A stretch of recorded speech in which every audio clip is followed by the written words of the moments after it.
Hello everyone, my name is Som and welcome back to my YouTube channel. बच्चों, आज का हमारा रोटेशनल डायनामिक्स का होने वाला है लेक्चर नंबर 16। और जैसा कि आप हेडिंग देख रहे हैं, आज हम पढ़ने वाले हैं टॉर्क के बारे में। तो टॉर्क होता क्या है, तो ये देखेंगे। तो टॉर्क की अगर हम डेफिनेशन की बात करें, इट इज रोटेशनल इफेक्ट। ये टॉर्क क्या होता है? ये टॉर्क कुछ नहीं बल्कि एक रोटेशनल इफेक्ट होता है। तो ये रोटेशनल इफेक्ट होता है, ये तो हमने बोला, लेकिन ये कैसे प्रोड्यूस होता है? तो ये प्रोड्यूस बाय फोर्स। कैसा होता है? Produce by force. अब सर ये क्या बता दिया आपने? Torque is a rotational effect produce by force. इसका क्या मतलब होता है? तो हम क्या करते हैं, हम एक लकड़ी के दरवाजे को ले लेते हैं।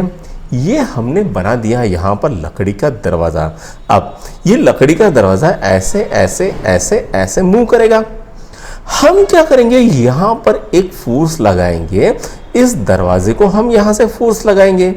तो जैसे ही हम यहाँ से फोर्स लगाएंगे, ये दरवाजा इस हिंज पे ऐसे ऐसे घूमेगा। मतलब ये क्या प्रोड्यूस करेगा? मतलब ये टॉर्क प्रोड्यूस करेगा। इस टॉर्क क्या है? तो रोटेशनल इफेक्ट। रोटेशनल इफेक्ट यहां पर क्या होगा? ये रोटेट होगा, तो यहां पर क्या हो रहा है? रोटेशनल इफेक्ट हो रहा है। तो rotational effect produce by force is known as torque. इस टॉर्क को दिखाते हैं बच्चों टाउ से। क्या किससे दिखाते हैं? टाउ से। और इसका यूनिट क्या होता है? तो इसका यूनिट होता है न्यूटन मीटर। अब ये जो टॉर्क होता है, इसका फॉर्मूला क्या होता है वो देखेंगे। Torque is equal to vector F cross vector R। Torque का फॉर्मूला क्या है? टॉर्क का फॉर्मूला है torque is equal to vector F cross vector R। ये हमने क्या लिखा? ये हमने लिखा इसको वेक्टर फॉर्म में। अब ये R क्या है और F क्या है? तो F है हमने इस दरवाजे को जितना फोर्स लगाया वो तो हो जाएगा F, और जहां पर ये हिंज है उस हिंज से हमने कितनी दूरी पर ये फोर्स लगाया उसी को हम बोलेंगे R। तो ये तो हो गया बच्चों इसका वेक्टर फॉर्म। अब देखते हैं इसका स्केलर फॉर्म। तो इसका स्केलर फॉर्म कैसे लिखा जाता है? तो tau is equal to R into F into sine theta. Sine theta तो R तो हमको पता है क्या होता है, F भी पता है। अब ये जो साइन थीटा ये क्या होता है? तो ये जो R है और F है, इनके बीच का एंगल होता है। तो किसी भी वेक्टर के बीच का एंगल निकालने के लिए हम क्या करते हैं? उनको ताल से ताल मिलाते हैं, यानी टेल से टेल जोड़ते हैं। तो ये समझ लेते हैं F और ये समझ लेते हैं R। इन दोनों के बीच का जो एंगल होता है वही होता है हमारा थीटा। आई बात समझ में?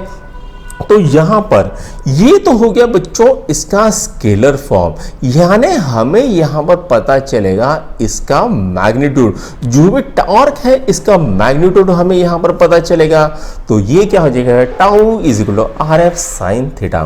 तो चलो इसके ऊपर के दो तीन चुटकुले पिटुकुले न्यूमेरिकल्स कर लेते हैं। मान लीजिए यहां पर ये एक दरवाजा है। ये दरवाजे का जो रेडियस है जहां पर हम फोर्स लगाने वाले हैं वो समझ लेते हैं 2 मीटर। ये कितना है? 2 मीटर। और यहां पर हमने फोर्स लगा लिया 10 न्यूटन का। तो हमें पूछा गया है कि भैया यहां पर कितना टॉर्क प्रोड्यूस होगा। तो हमें पता है tau is equal to R into F into sine theta. तो R की वैल्यू कितनी है? तो R की वैल्यू है 2। F की वैल्यू कितनी है? तो F की वैल्यू है 10। और साइन थीटा कितना है? तो यहां पर हम क्या करेंगे, इसको एक्सटेंड कर देंगे और इसको एक्सटेंड कर देंगे। तो दोनों के बीच में एंगल कितना है? दोनों के बीच में एंगल है 90। तो साइन 90 कितना होता है? तो साइन 90 होता है 1। तो टॉर्क कितना आ जाएगा? 20 न्यूटन मीटर टॉर्क प्रोड्यूस होगा। ये हमने बोल दिया है। अच्छा बच्चों, एक चीज याद रखना कि जितना ज्यादा टॉर्क होता है उतना रोटेशनल इफेक्ट ज्यादा होता है। अगर कम टॉर्क है तो कम रोटेशनल इफेक्ट होगा। अब यहां पर बच्चों हमने बोला है टॉर्क प्रोड्यूस हो रहा है 20 न्यूटन मीटर का। अब हम क्या करते हैं, सेम दरवाजा लेते हैं। सेम दरवाजे में हम फोर्स कहीं यहां पर लगा देते हैं। जो 10 न्यूटन का फोर्स है वो कहीं यहां पर लगा लेते हैं। तो यहाँ पर है 1 मीटर का डिस्टेंस। तो यहाँ पर टॉर्क कितना प्रोड्यूस होगा वो हमें निकालना है। तो टॉर्क का फॉर्मूला क्या है, R into F into sine theta. तो R की वैल्यू कितनी है, तो यहाँ से ये R है 1 मीटर, तो 1 इंटू फोर्स कितना है 10 इंटू साइन थीटा। तो साइन तो थीटा की वैल्यू कितनी रहेगी, थीटा की वैल्यू अभी भी रहेगी 90 डिग्री। तो साइन 90 कितना होता है, तो साइन 90 होता है 1। तो ये कितना हो जाएगा, तो ये हो जाएगा 10 न्यूटन मीटर।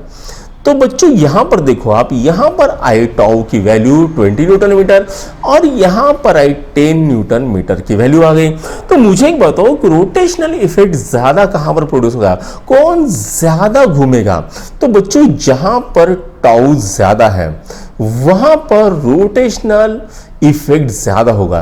तो ऊपर की केस में रोटेशनल इफेक्ट ज्यादा होने वाला है एज कंपेयर टू को नीचे। तो नीचे के केस में टाउ है आपका कम, तो रोटेशनल इफेक्ट भी हो जाएगा कम। आई बात समझ में। अब और एक केस देख लेते हैं। हम क्या करते हैं, यहां पर ये हमने फिर से दरवाजे ले लिया। अब यहां पर हम क्या करेंगे, यहां पर हम 30 डिग्री से इसको फोर्स लगाएंगे, 30 डिग्री से 10 न्यूटन का फोर्स लगाएंगे। ये होता है बच्चों R, और R हमने लिया, समझ लीजिए 2 मीटर R ले लिया। तो यहां पर टाउ कितना आएगा, तो टाउ का फॉर्मूला क्या है, वो है R into F into sine theta. R कितना है, तो R है 2। फोर्स कितना लग गया, फोर्स लग गया 10 न्यूटन का। और एंगल कितना है, तो इसको हम एक्सटेंड कर देंगे और इसको एक्सटेंड कर देंगे, तो यहां पर एंगल आएगा 30 डिग्री, तो साइन 30। तो हमको पता है बच्चों साइन 30 की वैल्यू कितनी होती है, तो साइन 30 की वैल्यू होती है 1/2, 2 इंटू 10 इंटू 1/2, 1/2 मर गया। तो यहां पर टाउ की वैल्यू कितनी आ गई, तो टाउ की वैल्यू हो गई 10 न्यूटन मीटर की।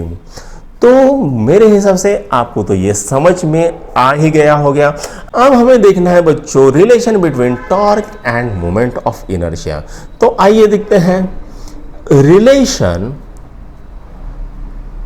Between torque end moment of inertia. तो यहां पर बच्चों हमने क्या देखना है, तो हमने देखना है यहां पर relation between torque end moment of inertia. तो हमको क्या करना पड़ेगा, हमको सबसे पहले देखनी पड़ेगी एनालॉजी। यानी एनालॉजी क्या होता है, तो एनालॉजी होती है सिमिलरिटी। तो हमें किसके बीच में सिमिलरिटी देखनी है, तो हमें लीनियर मोशन और रोटेशनल मोशन के बीच में सिमिलरिटी देखनी है।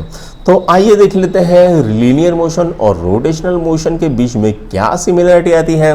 तो बच्चों लीनियर मोशन में हम वेलोसिटी जो यूज करते हैं उसको बोलते हैं लीनियर वेलोसिटी, उसको दिखाता है v से।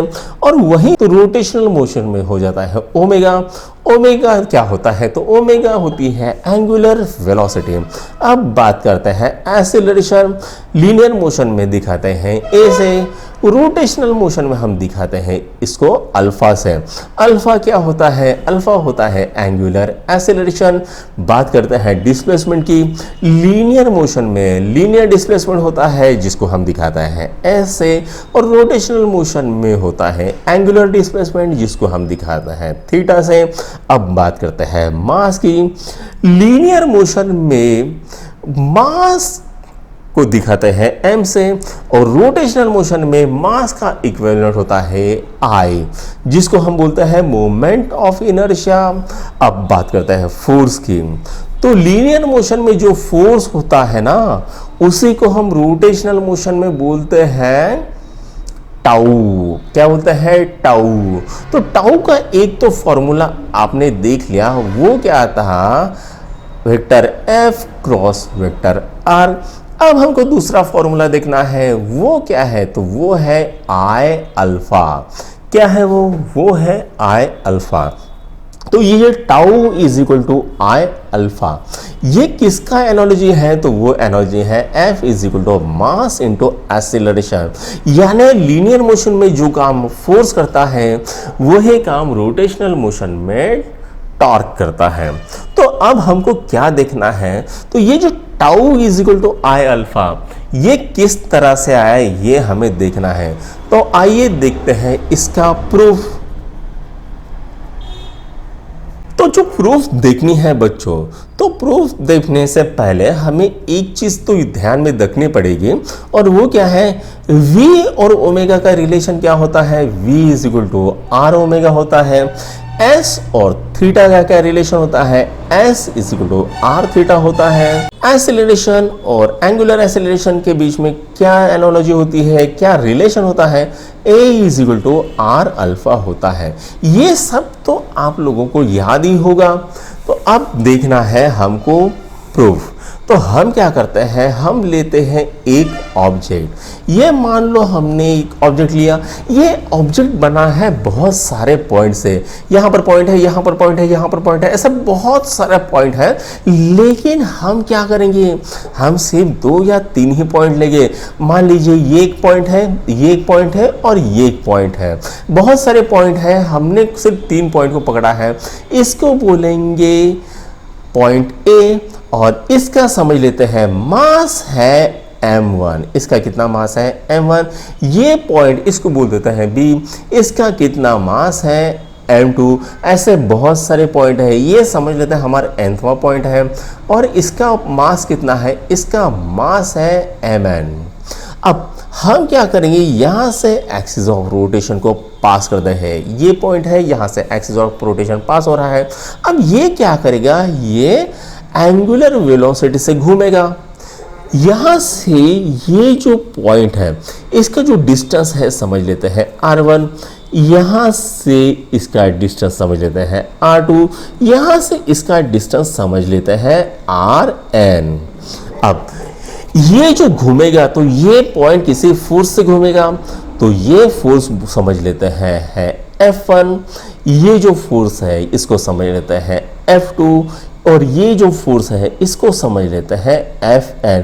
अब ये जो फोर्स है और ये जो है रेडियस, इनके बीच में समझ लेते हैं एंगल है 90 डिग्री का। यहाँ पर भी है एंगल 90 डिग्री का, और यहाँ पर भी है एंगल 90 डिग्री का। ये एग्जैक्ट 90 डिग्री तो बना नहीं है, लेकिन आप समझ लो कि ये है 90 डिग्री का एंगल। अब हमको क्या निकालना है, हमको टाउ निकालना है।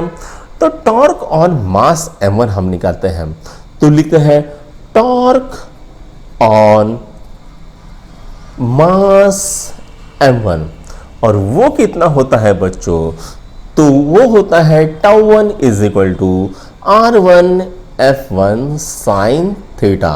साइन थीटा की वैल्यू कितनी है, तो वो है 90 डिग्री। तो ये क्या बन जाएगा, तो ये बन जाएगा r1 f1। τ1 कितना आया, τ1 आया r1 f1। अब हमको पता है बच्चों, जो f होता है वो क्या होता है, वो होता है मास इंटू एक्सेलरेशन। तो हम यहाँ पर लिखेंगे f1 की जगह पे m1 लिख देंगे, तो r1 into m1 into a1 ये लिख दिया है। अब हमको पता है a क्या होता है, तो a का और अल्फा का रिलेशन क्या होता है, a is equal to R alpha. तो मैं क्या करता हूँ, यहाँ पर a की जगह पे आर अल्फा की वैल्यू पुट कर देता हूँ। तो r1 into m1 into r1 into alpha. अब बच्चों एक चीज याद रखना, बहुत सारे पार्टिकल है यहाँ पर, हर एक का लीनियर वेलोसिटी अलग होगा, लीनियर एक्सेलरेशन अलग होगा, लीनियर डिस्प्लेसमेंट अलग होगा। लेकिन यहाँ पर एक चीज तो कॉमन है कि सबका एंगुलर वेलोसिटी एक ही रहेगा और एंगुलर एक्सेलरेशन एक ही रहेगा। तो यहाँ पर इसलिए हमने यहाँ पर अल्फा 1 नहीं लिखा है, सिर्फ और सिर्फ अल्फा लिखा है। तो मैं क्या करता हूँ, यहाँ पर भी मेरे पास r1 है, यहाँ पर भी मेरे पास r1 है। तो मैं क्या करता हूँ, r1 और r1 को मल्टीप्लाई कर देता हूँ। तो यहाँ पर क्या होगा, r1 square into m1 into alpha. तो ये क्या आ गया, m1 r1 square into alpha. Tau 1 क्या आ गया, m1 r1 स्क्वायर अल्फा। तो ये तो बन गया τ1। उसी तरह से बच्चों τ2 की वैल्यू क्या निकलेगी, तो वो निकलेगी m2 r2 स्क्वायर अल्फा। उसी तरह से τ3 की वैल्यू क्या आएगी, m3 r3 स्क्वायर अल्फा। उसी तरह से n पार्टिकल का τn क्या आएगा, तो वो आएगा mn rn स्क्वायर अल्फा। अब हमको तो इतने सारे टॉर्क मिल गए, अब सभी टॉर्क जब जोड़ेंगे तो हमें क्या मिलेगा, हमें मिलेगा नेट टॉर्क। तो नेट टॉर्क क्या आएगा, तो नेट टॉर्क आएगा tau 1 plus tau 2 plus tau 3 plus tau 4 and so on tau n आ गया। तो सबकी वैल्यू मैं यहां पर पुट कर देता हूं, m1 r1 square alpha plus m2 r2 square alpha plus m3 r3 square alpha dash dash dash mn rn square alpha. अब मैं क्या करता हूँ, मैं यहाँ से अल्फा को कॉमन निकाल लेता हूँ। तो अल्फा को अगर मैं कॉमन निकाल लेता हूँ तो m1 r1 square plus m2 r2 square plus so on mn rn square ये आ जाएगा। अब इसको मैं क्या करता हूं, इसको मैं समीशन के फॉर्म में लिखता हूं। तो समीशन के फॉर्म में ये कैसे आएगा, alpha is equal to alpha into summation I is equal to 1 to n M I R I square. ये किस तरह से है, अगर आपको समझ में नहीं आया तो हमारे पुराने वीडियो देख लीजिए, आपको समझ में आया। तो इसकी जगह पे मैं क्या लिखूंगा, तो इसकी जगह पे मैं लिखूंगा i। तो ये आ गया है, इसकी जगह पे लिखा i इंटू अल्फा। तो टाउ कितना आ गया है, टाउ आ गया i अल्फा। ये हमारा आंसर आ गया है। तो हम कहेंगे हेंस प्रूव्ड। क्या कहेंगे, हेंस प्रूव्ड। तो बच्चों आज का लेक्चर हमारा यहीं पर ख़त्म होता है। कैसा लगा आपको आज का हमारा ये लेक्चर? अगर पसंद आया तो अपने दोस्तों के साथ लाइक शेयर और सब्सक्राइब ज़रूर कीजिए। Thank you.